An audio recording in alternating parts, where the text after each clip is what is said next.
یہ ملتان کا superior group of college ہے یا انفیریئر گروپ آف کالج؟ ثابت تو یہی ہو گیا ہے کہ یہ سپیریئر نہیں انفیریئر ہے۔ تعلیم اب چونکہ علم نہیں بلکہ بزنس بن چکا ہے، تو آپ جانتے تو ہیں ہی کہ بزنس کے لیے چھوٹی سے چھوٹی چیز کی ایڈ میں بھی عورت کو نچوایا اور ننگا کر کے پیش کیا جاتا ہے، خواہ پراپرٹی کی ایڈ ہو یا چائے کی پتی۔ لگتا ہے عورت کو اریاں کیے بغیر اب بکتی نہیں۔ یہی حال ان سو کالڈ ایجوکیشن انسٹیٹیوٹ کا ہے۔ پورے ملک میں جس نے تعلیم کو بزنس بنایا ہوا ہے، سب کا یہی حال ہے۔ ٹھڑک بھی پوری کر رہے ہیں اور جیب بھی گرم۔ نہ جانے وہ کون سے پیرنٹس ہیں جو ان ایکٹیویٹیز سے متاثر ہو کر ایڈمیشن کراتے ہیں۔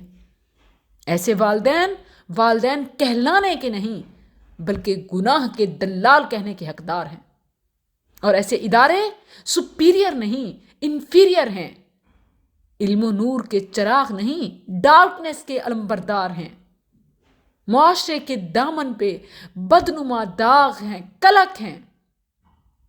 ان سے گریجویٹ ہو کر نکلنے والے بچے بچیاں شیطانی اداکار ہیں، جنہوں نے گھروں میں آگ لگائی ہوئی ہے، زندگیوں کو جہنم بنایا ہوا ہے۔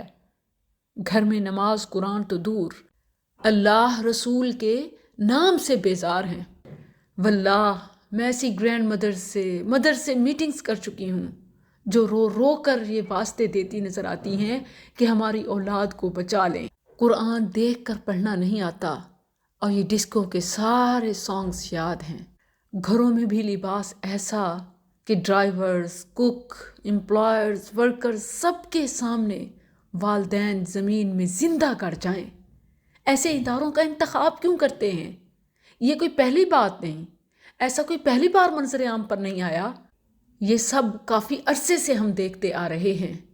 ان اداروں سے پڑھ کر آنے والے بچے نہیں پورے ابلیس ہوتے ہیں۔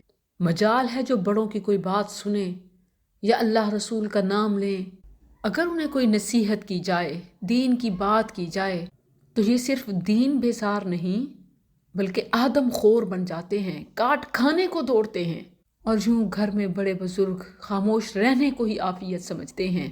جن کے دل میں دین کی محبت نہیں، جن کے دل میں آپ کا احترام نہیں، وہ آپ کے جیتے جی آپ کی سننا نہیں چاہتے، اس دنیا سے جانے کے بعد آپ کے لیے کیا صدقہ جاریہ بنیں گے؟